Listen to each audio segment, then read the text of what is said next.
Welcome to our very first episode of Origins, a Between the Lines exclusive that attempts to bring a better understanding of the social, cultural, and historical background of the stories that are present in our textbooks. I am Shreyas Singh, and today we are joined by some very special guests from across the world. We have Dr. Anahit Sarkisian, a professor of anthropology in the State Yerevan University in Armenia. Dr. Sarkisian is an expert in the field of Armenian culture and has written countless academic contributions to the field. On the other hand, we have a student, an activist, a certified Yankee, Mr.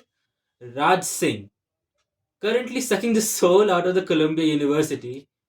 He is currently pursuing his doctorate on ethnography and of immigrant UA people in the United States. Welcome, both of you. Merci. Thank you. So, my first question to you, sir, is who are the Armenians? Again, thank you for the introduction there. And to introduce the Armenians, who is better than Zabel Yasayan? We are very aware that we are in the middle of a war, but we are still continuing our calm and monotonous lives. The Armenians, we are the oldest Christian nation in the world. We have seen cultural heydays, yet also perpetual strife. Throughout the centuries, multiple invaders have tried to take our sovereignty, yet the Armenians never softened their resistance, but also never hold any grudges.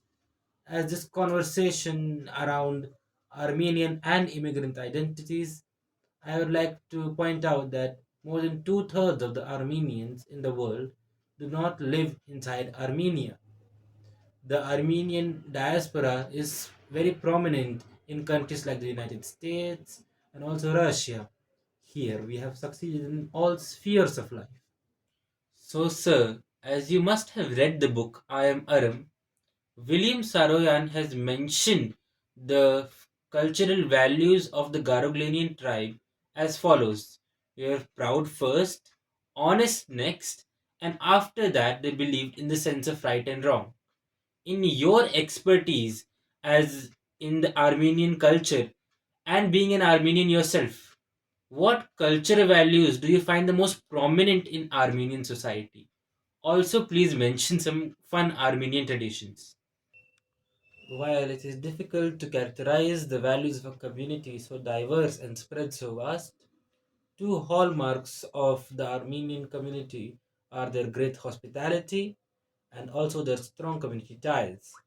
Metzar Hamik, or the great Armenian hospitality, is known throughout the world.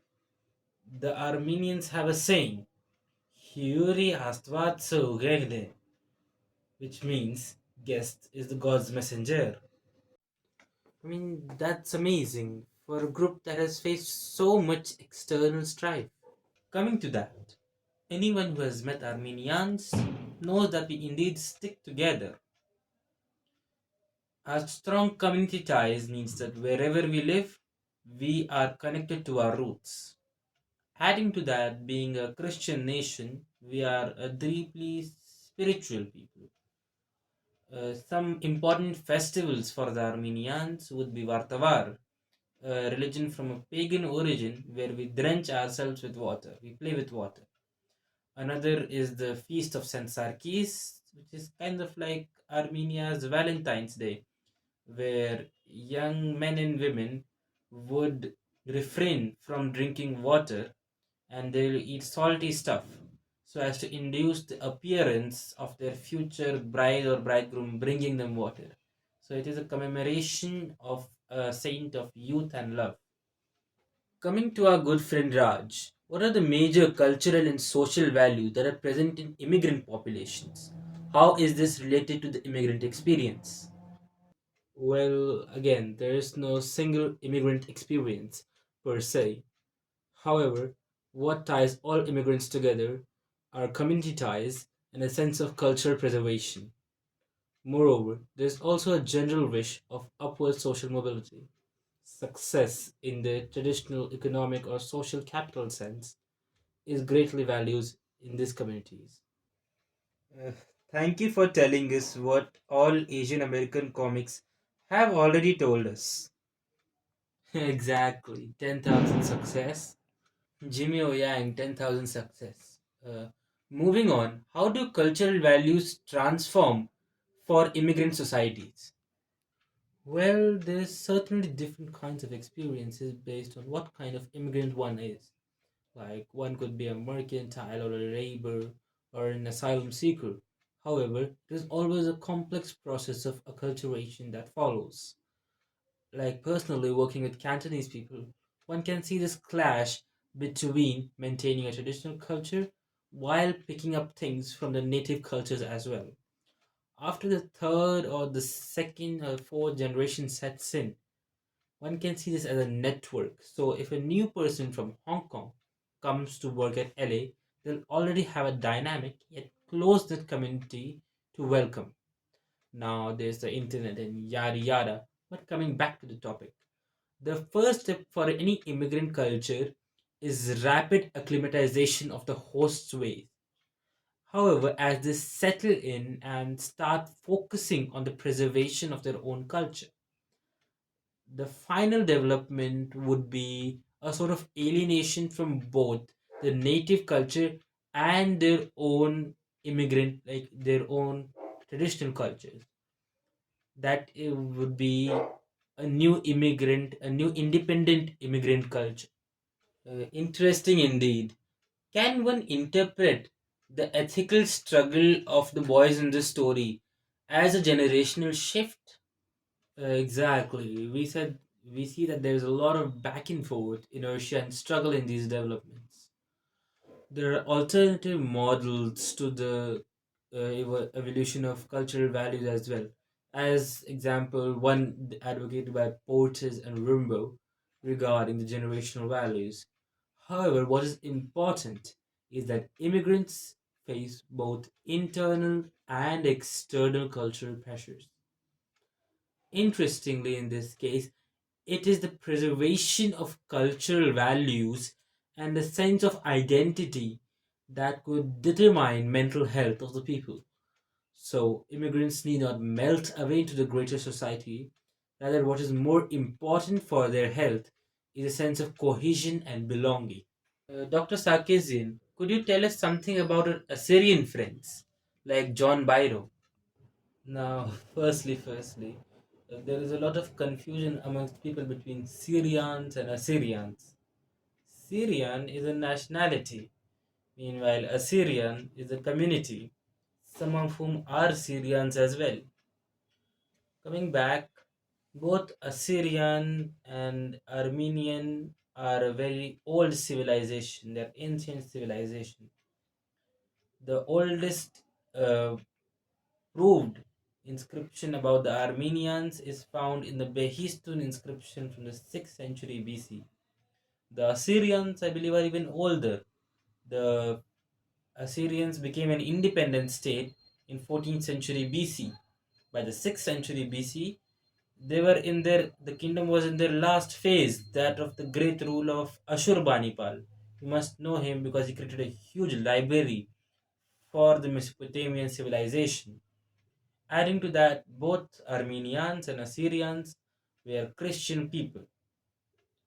So we have great respect and solidarity for each other's culture, and Armenians are deeply troubled by the worrisome situation, the persecution of the Assyrians by the Islamic State.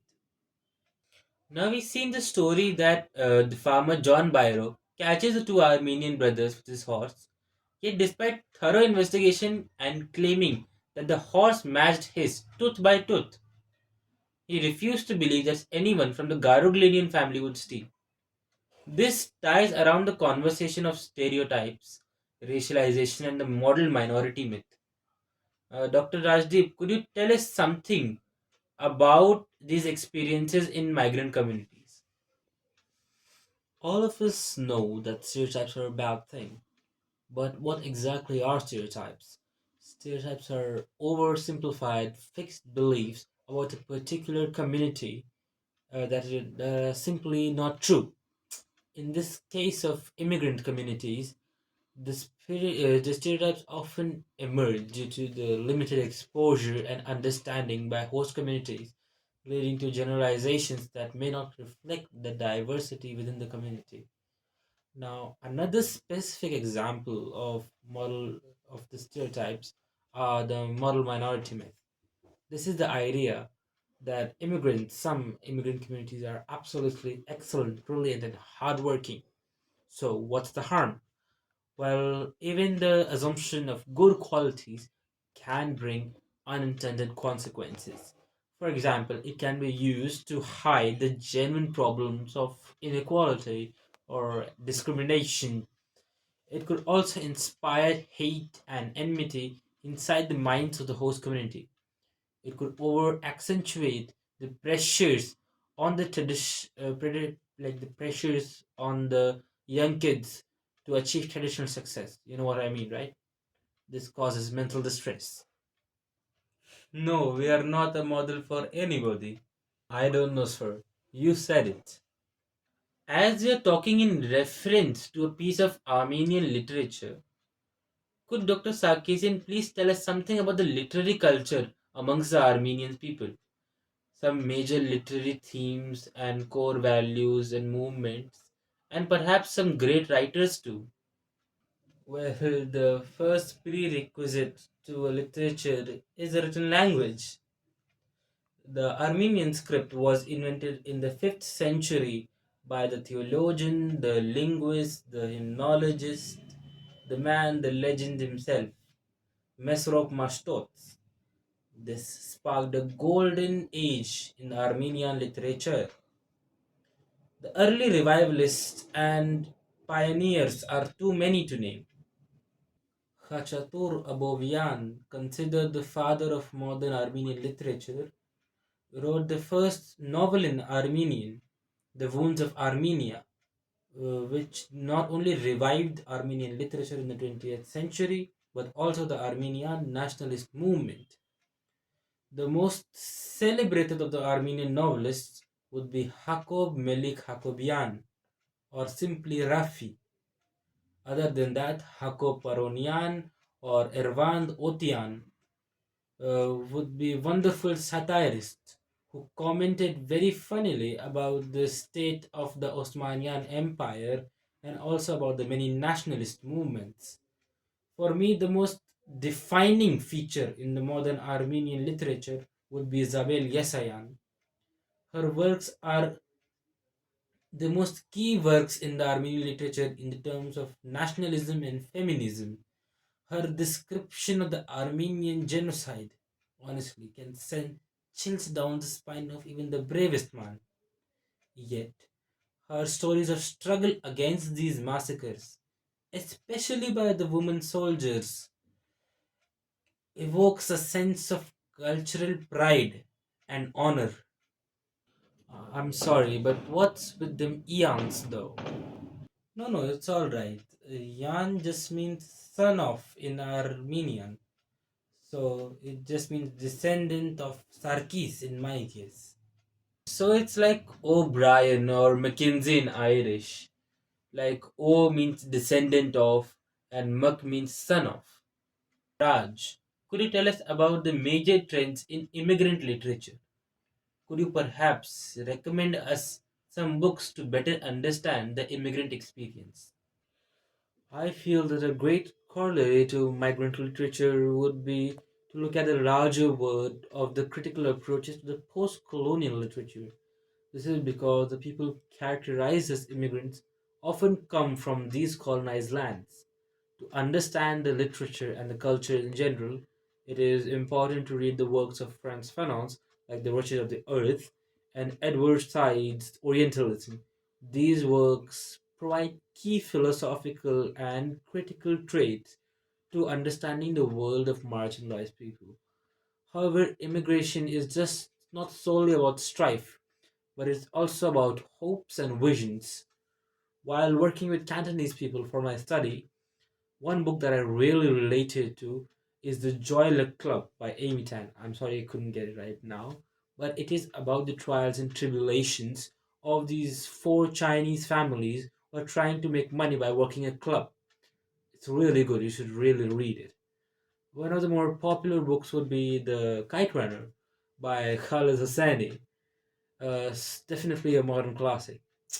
Personally, Rushdie is not like my cup of tea, but if you like him. So that was a wonderful conversation with our guests, Dr. Singh and Dr. Sarkisian. Pretty serious and informative at times, but I hope that they also had great fun. Do go ahead and check out their work. And when you do that, do come back for the next episode of Origins by Between the Lines Network.